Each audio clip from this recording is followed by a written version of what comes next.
और इस वक्त बड़ी खबर एसीबी की कार्रवाई से जुड़ी हुई मिल रही है। दूदू कलेक्टर हनुमानमल ढाका और पटवारी हंसराज की संपत्ति, बैंक खाते और लॉकर्स की जांच शुरू कर दी गई है। साथ ही दूदू तहसील में जमीन के कन्वर्जन से संबंधित फाइल्स की भी जांच एसीबी ने शुरू कर दी है। पिछले 3 महीने में जो भी कन्वर्जन हुए हैं सभी फाइल्स को एसीबी जब्त कर एसीबी मुख्यालय लेकर आई है। जयपुर एसीबी की टीम शनिवार भी दूदू तहसील पहुंची और यहां पर कल बंद मिले एक कमरे को खुलवाया और फाइल्स की जांच शुरू कर दी गई है। वहीं एसीबी ने पेंडिंग फाइल्स की एक लिस्ट भी बनाई है। पेंडिंग फाइल्स के पीछे के कारणों पर भी एसीबी काम करने वाली है। वहीं एसीबी के एक्शन के बाद में कार्मिक विभाग ने देर रात आदेश जारी करते हुए आईएएस हनुमानमल ढाका को एपीओ कर दिया है। एसीबी ने शुक्रवार और शनिवार को कई फाइल्स पर काम किया जिसमें कई चौंकाने वाले खुलासे हुए हैं। दूदू जिला बनने के बाद से कई कन्वर्जन जिला कलेक्टर की ओर से किए गए। इन कन्वर्जन्स के आधार पर आई आपत्तियां पहले से लगी हुई मिली हैं। ऐसे में कन्वर्जन कैसे हुआ इस पर हनुमानमल ढाका समेत जिले के अधिकारियों से भी पूछताछ की जाएगी। एसीबी के अधिकारियों ने बताया कि उनके पास वो सभी साक्ष्य हैं जिसके आधार पर एसीबी कलेक्टर और पटवारी की गिरफ्तारी कर सकती है तो किया क्यों नहीं, ये एक सवाल अभी बना हुआ है।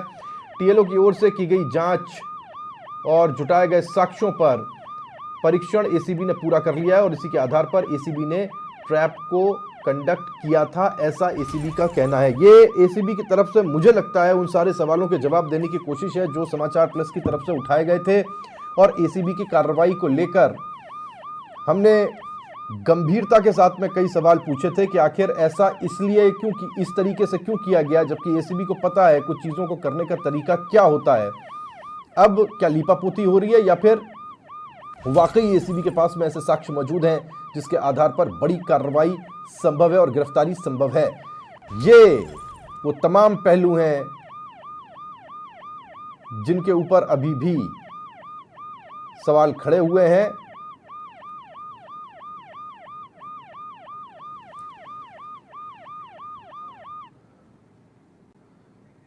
और इस खबर पर ज्यादा जानकारी के साथ में यादवेंद्र समाचार प्लस संवाददाता हमारे साथ सीधे जुड़ गए हैं, जानकारी उनसे लेते हैं।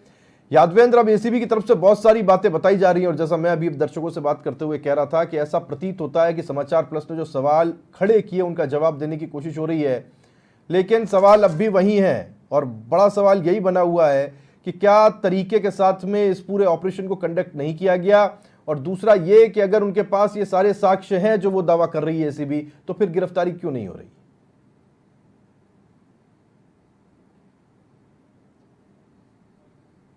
देखिए राहुल, सवाल बहुत सारे हैं, जवाब नहीं है एसीबी के पास, और इन्हीं सवालों के जवाब जो मिल रहे हैं हमें वो टुकड़ों में मिल रहे हैं। देखिए अब एसीबी ने जब ये कार्रवाई की थी उसके बाद उनके पास मेजर एविडेंस थे, तो उनको रंगे हाथों ट्रैप क्यों नहीं किया। 7.5 लाख रुपए लेकर के जब कलेक्टर और पटवारी ने बुला लिया था तो उसके बाद रंगे हाथों ट्रैप की कार्रवाई क्यों नहीं हुई। अगर नहीं हुई तो पीसी एक्ट में जब मुकदमा दर्ज हुआ तो रात को ही मुकदमा दर्ज क्यों किया गया। 15 से 18 तारीख तक के बीच में पूरा घटनाक्रम, नाटकीय जो घटनाक्रम था वो पूरा चलता है, पूरे एविडेंस तैयार हो जाते हैं, तो उसके बाद उस समय पीसी एक्ट में मुकदमा दर्ज नहीं किया।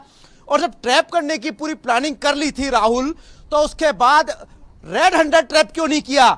सूचना किसने यहां पर लीक की, ये अपने आप में एक बड़ा सवाल है। और सबसे बड़ी खास बात यह है कि ये वो गढ़ है जहां पर गोपनीय सूचनाओं का एक तंत्र होता है और जहां पर तमाम ऐसे रिश्वतखोरों की सूचनाएं आती है और उन सूचनाओं का आदान प्रदान नहीं हो और इसी के लिए किसी भी भारी व्यक्ति का कोई प्रवेश ना हो, हस्तक्षेप ना हो, तो ऐसे ताले जो है इस पूरे एसीबी मुख्यालय में लगाए गए हैं। खास बात यह है कि एकमात्र एक दरवाजा जो है वो यहां पर खुला रहता है इस पूरे मुख्यालय के अंदर। देखिए मैं आपको तस्वीरें दिखाऊंगा राहुल, ये एसीबी का पूरा मुख्यालय है। कोई भी परिंदा भी पर नहीं मार सकता। बाहर से अगर कोई भी शख्स आता है तो आने के बाद सबसे पहले उसको यहां पर रोका जाता है, यहां पर एक गार्ड होता है और उसके बाद ये एकमात्र एक एंट्री है। और यहां पर अगर देखा जाए तो इस बिल्डिंग में आने के बाद ये एक रिसेप्शन का एरिया होता है। इस रिसेप्शन के एरिया में यहां पर एक रजिस्टर रखा होता है। कोई भी शख्स आता है, आने के बाद उससे नाम पता पूछा जाता है, चाहे वो शख्स शिकायत लेकर क्यों ना आए। हालांकि व्हाट्सएप नंबर जारी कर रखे हैं, टोल फ्री नंबर 1064 है।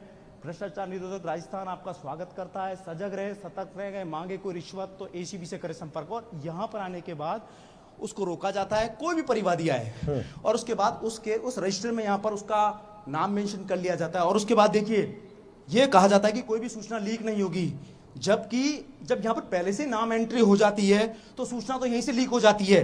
अब एकमात्र एक दरवाजा यह है एसीबी मुख्यालय के अंदर जाने का, लेकिन इसके अलावा राहुल, ये पूरा एसीबी मुख्यालय ये देखिए, और यहां पर सभी दरवाजे बंद किए हुए हैं। यहां पर किसी की भी आवाजाही जो है नहीं है, किसी को भी आने की परमिशन नहीं होती है, सभी जगह से लॉक होते हैं यहां पर, और किसी को भी आने जाने नहीं दिया जाता।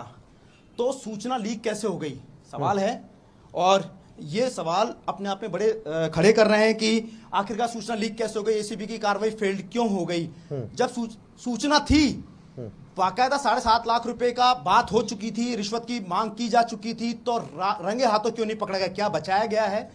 भारी व्यक्ति का हस्तक्षेप नहीं है तो अंदर के किस व्यक्ति ने सूचना यहां पर जो है लीक की है। क्या एसीबी इस पूरे मामले में अपने उन कर्मचारियों की मिलीभगत को उजागर करेगी, क्या उनके कॉल रिकॉर्ड्स खंगालेगी जिसने सूचना की है। जो यहां पर वेल विशर के तौर पर यहां पर जिला कलेक्टर जो थे यहां पर हनुमानमल डाका उनके लिए सहयोग कर रहे थे, वो कौन सा शख्स था, क्या उसके बारे में पता लगाएगी, ये अपने आप में बड़ा सवाल है। क्योंकि देखिए, डमी करेंसी के रूप में यहां पर, रिवॉल्विंग फंड के रूप में यहां पर ट्रैप की कार्रवाई को अंजाम दिया जा सकता था राहुल, लेकिन ऐसा हुआ नहीं, यानी बचाया गया है इस कार्रवाई को फेल्ड करने। अब एसीबी कह रही है यादवेंद्र के चलते देखिए, अब एसीबी कह रही है यादवेंद्र, अगर आप सुन पा रहे हो, एसीबी का अब ये कहना है यादवेंद्र कि जब से दूदू जिला बना तब से कई सारी चीजें ऐसी हो रही थी जिसको लेकर कई सारे एविडेंसेस और साक्ष्य उनके पास हैं। इस मुताल्लिक के कन्वर्जेंस कैसे हुए, कई फाइल्स हैं जिसके ऊपर आपत्तियां लगी मिली, और पटवारी के अगेंस्ट या फिर उसके बाद में कलेक्टर तक इसकी कड़ियां जुड़ती हुई उनको अपनी इन्वेस्टिगेशन में दिखाई दे रही है। क्या ये आधार बन सकता है कार्रवाई का? ये गंभीर सवाल है जो मैं उठा रहा हूं और समाचार प्लस उठा रहा है। इससे बेहतर और बड़ा एविडेंस क्या होता जब हम कहते हैं कि रेड हैंडेड हो जाते? नहीं, केवल अब खानापूर्ति हो रही है या फिर खुद का फेस सेव करने की कोशिश हो रही है। एसीबी अपने आप को बचाने की कोशिश कर रही है कि साहब हमारे पास है चीजें और ऐसे आधार हैं जिस पर कि हम गिरफ्तारी कर सकते हैं। एपीओ तो हो गए, लेकिन गिरफ्तारी होगी कि नहीं होगी ये बड़ी चीज है ना।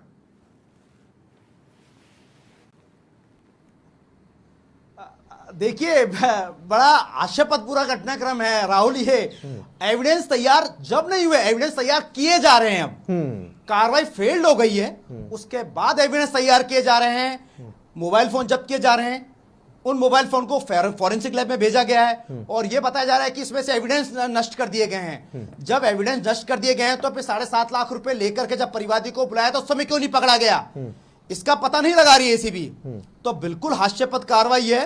अब जब कुछ पत्रावलियां, क्योंकि एक मजबूरी बन गई यहां पर एसीबी का इस पूरे मामले में, क्योंकि लंबे समय से पिछले 10 दिन से इस पूरी कार्रवाई को अंजाम देने की कोशिश की जा रही थी और उसके बाद एसीबी जब यहां पर दबीश देती है देर रात ही, उसके बाद एविडेंस तैयार करने के लिए उस कमरों को सील किया जाता है। और इसके अलावा कुछ पत्रावलियां जो घर पे मिली थी राहुल, उन जी बताएं बताएं, सुन रहे हैं याद, उन पत्रावलियों को जब्त करके अब एसीबी की टीम यहां पर लाई और उसमें कुछ आपत्तियां ऐसी थी, क्योंकि लंबे समय से जब से ये दूदू जिला बना था उसके बाद भू रूपांतरण का कई फाइलें जो थी पत्रावली यहां पर आई थी, उसमें कई आपत्तियां थी। तो उसके बाद कैसे भूमि का रूपांतरण किया गया, कैसे कन्वर्जन हुआ, उस पर भी बड़े सवाल। और जिन आपत्तियां लगी थी उनके पीछे के कारण क्या रहे, अब उनको एसीबी की टीम खंगालेगी। लेकिन ये कार्रवाई जो होती है ये बात की कार्रवाई है, कार्रवाई को अंजाम देना था, पीसी एक्ट के तहत मुकदमा दर्ज किया, लेकिन उससे पहले जो योजना बनी थी उसमें रंगे हाथों ट्रैप करने की योजना बनी थी।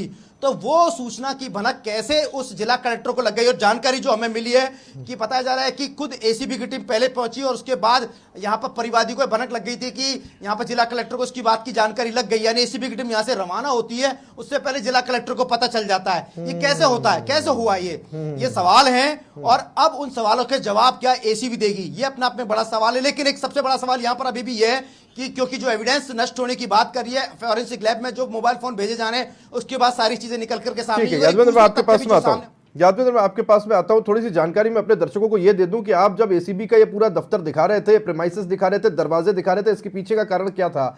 यादवेंद्र ये बताने की कोशिश कर रहे थे कि इस पूरे प्रेमाइसेस से कोई भी जानकारी बाहर चली जाए ये संभव नहीं है, और अगर ये जानकारी बाहर जा रही है कहां से लीक हुई, ये प्रश्न उठाया जाना बहुत ज्यादा जरूरी है। क्योंकि जो परिवादी है उसका यह कहना था, यादवेंद्र ने जैसे बताया कि उस परिवादी का कहना था कि जब एसीबी की टीम जयपुर से रवाना हो रही थी इस कार्रवाई को अंजाम देने के लिए, ठीक उसी वक्त पर दूदू कलेक्टर को यह जानकारी मिल गई कि कि उनके खिलाफ कार्रवाई होने वाली है और वजह यह है कि 7.5 लाख रुपए का जो कैश हस्तांतरित किया जाना था, जिसकी बिना पर यह पूरा केस मुकम्मल होता, ट्रैप की कार्रवाई मुकम्मल होती, वो नहीं हो पाई। यानी जानकारियां एसीबी के मुख्यालय से लीक हुई हैं और यही सबसे बड़ा प्रश्न और सवाल बना हुआ है।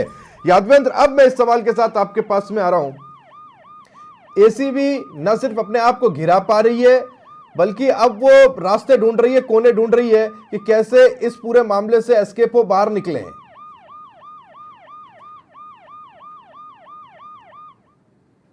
यादवेंद्र, आवाज आ रही है आपके पास?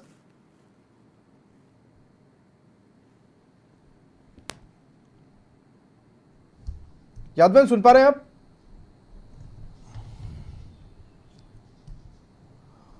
हाँ राहुल, बिल्कुल बिल्कुल राहुल। हाँ, बस यादवेंद्र, मैं आपसे यही चीज जानना चाह रहा हूं।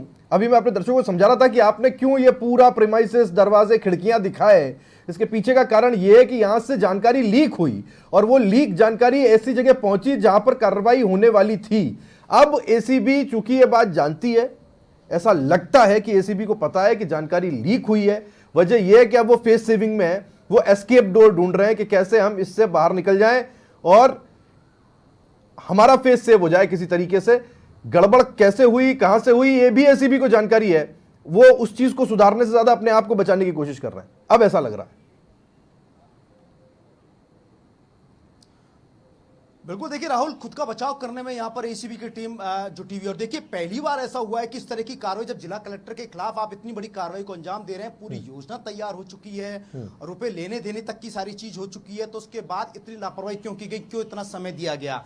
दूसरी चीज, एक सबसे बड़ी बात यह है कि जब डमी करेंसी या रिवॉल्विंग फंड से वो रुपए दिए जा सकते थे, तो उस समय कार्रवाई के लिए जो है उस कार्रवाई को अंजाम दिया सकता था, रंगे हाथों पकड़ा जा सकता। तो आज एसीबी को इस तरीके के एविडेंस जुटाने राहुल नहीं पड़ते। लेकिन अब देखिए कब गिरफ्तारी होगी, क्योंकि एपीओ जरूर कर दिया है, क्योंकि किरकिरी हो चुकी है। और उसके बाद यहां पर अपना बचाव करने के लिए एसीबी की टीम जो खुद कटघरे के अंदर है, कुछ सवालों के घेरे में, और इसीलिए देखिए अपने एविडेंस तैयार कर रही है। यहां पर एसीबी की टीम पत्रावलियों को ला रही है, फॉरेंसिक में लैब में यहां पर मोबाइल फोन को बेचा जा रही है। ये सारी चीजें बात की हैं, ये चीजें करनी पड़ रही है। जब जो चीज ऑन स्पॉट होनी थी, वो ऑन स्पॉट चीज क्यों नहीं हुई? उसके पीछे के रीजन क्या थे? किसने ये सूचना, कैसे परिवादी को इस बात की जो जिला कलेक्टर जो था या पटवारी जो था, उसको कैसे सूचना की भनक लग गई, उसके बाद वो परिवादी के पास पहुंच जाता है, जो हमें जानकारी मिल रही है। तो कहीं ना कहीं लीक पोल है। अब उस लीक पोल से बचने के लिए एसीबी तमाम तरह की दलीलें दी जा रही है। इसलिए देखिए, अभी तक ना ही तो पटवारी को गिरफ्तार किया गया, इवन पूछताछ के लिए भी नहीं बुलाया गया। हालांकि बताया जा रहा है कि जो हमारी जो अधिकारियों से बातचीत हुई, उनका कहना है कि सोमवार को पटवारी को और इसके अलावा पूर्व जिला कलेक्टर जो है दूदू हनुमानमल ढाका को पूछताछ के लिए बुलाया जाएगा। वो भी जब कुछ एविडेंस तैयार हो जाएंगे। जब उनका साथ में ये भी कहना है कि यहाँ पर उन्होंने अपने मोबाइल फोन से जो एविडेंस जो है वो नष्ट कर दिए। उसके बाद अब फॉरेंसिक लैब एकमात्र चारा बचता है जहां से कुछ चीजें हो सकता है रिकवरी हो और हो सकता है नहीं भी हो। तो अब वो मेजर एविडेंस तैयार किए जा रहे हैं इस केस को मजबूत बनाने के लिए। और अगर इनको पीसी एक्ट में मुकदमा दर्ज करना था तो वो 15 तारीख को ही राहुल हो जाता। उसी दिन रात को क्यों किया? और रात को अगर करना था, अगर उनके पास पूरी चीजें थी, तो उस समय कार्रवाई क्यों नहीं हुई? सवाल हैं। और उसी के लिए बचने के लिए लगातार देखिए ये चीजें निकल करके सामने आ रही है। और देखिए कितना शांत मुद्रा में पूरा मुख्यालय पड़ा हुआ है, एक भी एसीबी का आला अधिकारी नहीं हुआ ना। देखिए किसी जिला कलेक्टर को एक आईएएस अधिकारी अगर एसीबी के जाल में फंसता है तो कैसे पूरा विभाग शांत बैठ सकता है? पूरे इस विभाग में सन्नाटा पसरा हुआ। रविवार का भले ही दिन है, लेकिन अमूमन हम देखते हैं कि रविवार के दिन भी यहां पर इस पूरे विभाग के अंदर अधिकारियों की चहल पहल होती है, चहल कदमी यहां पर चलती है। लेकिन यहां पर ऐसा कुछ भी देखने को नहीं मिल रहा। अंदर का वो मुख्य षड्यंत्रकर्ता कौन है जिसने यहां पर जिला कलेक्टर को बचाने की कोशिश की और उसको सूचना लीक की? वो भनक कैसे लग गई, उसका पता कौन लगाएगा? क्या उस पर कोई कार्रवाई होगी? ये अपना आप में बड़ा सवाल है और समाचार प्लस इस चीज का सवाल का जवाब भी मांगता है। लेकिन जहां तक मुझे लगता है इसका जवाब देने के लिए कोई भी अधिकारी सक्षम नहीं है। बार बार ये बात की जाती है कि यहां पर कोई भी परिंदा पैर नहीं मार सकता। और मैंने जैसा बताया कि रिसेप्शन पे ही डायरी में नोट हो जाता है कि कौन आ रहा है, तो सूचना पहले से लीक हो रही है। आपने ये परिपाटी चलाई है, इस परिपाटी को कब बंद किया जाएगा? जबकि ये एक ऐसा विभाग है जहां पर सूचना बिल्कुल भी लीक होनी चाहिए। डायरेक्ट कोई परिवादी आता है तो उसको अधिकारी से मिलने दिया जाता है, जैसा कि मैं पिछले लंबे समय से ये एसीबी को देखता आ रहा हूं। हमने देखा कि विगत दिनों ऐसा नहीं था। ये अब जब से एडीजी हेमंत प्रियदर्शी आया है उसके बाद उन्होंने ये परिपाटी शुरू की और उसके बाद एक जो भी शख्स आता है अंदर घुसता है तो उसका नाम पता सब नोट किया जाता है। तो ऐसा नहीं हो सकता कि क्या यहां रिसेप्शन से ये सूचना लीक हो गई हो कि जो शख्स आ रहा है हो सकता है सूचना देने के लिए आ रहा हो और उस राज सेवक के लिए या जो कोई भी सरकारी कर्मचारी के खिलाफ रिश्वतखोरी की शिकायत करने आ रहा हो। तो बहुत चीजें हैं, बहुत चीजें हैं राहुल, और वो शख्स उस विभीषण को यहां पर ढूंढना होगा जिसने इस पूरी कार्रवाई को फेल करवाया है या पूरी कार्रवाई फेल्ड हुई है, जिसके पीछे का कौन सूत्रधार है। बिल्कुल, बहुत शुक्रिया यादवेंद्र आपका इस जानकारी के लिए। बहुत बड़ी जानकारी और बहुत बड़े सवाल हैं जो इस वक्त एसीबी से पूछे जा रहे हैं और एसीबी को अपने आप को खराब बताना पड़ेगा कि उनकी तरफ से जो कार्रवाई की गई है वो बिल्कुल सही है, लेकिन इसमें जो स्मेल है, जो गंध है, वो कहीं ना कहीं ऐसी आ रही है कि एसीबी की तरफ से चूक हुई है, गलतियां हुई है और उस गलती का फायदा इस पूरे केस में उसको मिलेगा जिसके ऊपर एसीबी इल्जाम लगा रही है या एसीबी जिसको प्रोसिक्यूट करना चाहती है। ये कुल मिलाकर के एक ऐसी परिस्थिति बनी है जो एसीबी से न खाए बन रही है ना उगले बन रही है। अब एसीबी नई नई बातें और नए नए प्रमाण अपने पास होने की बात कहकर फेस सेविंग की मुद्रा में है।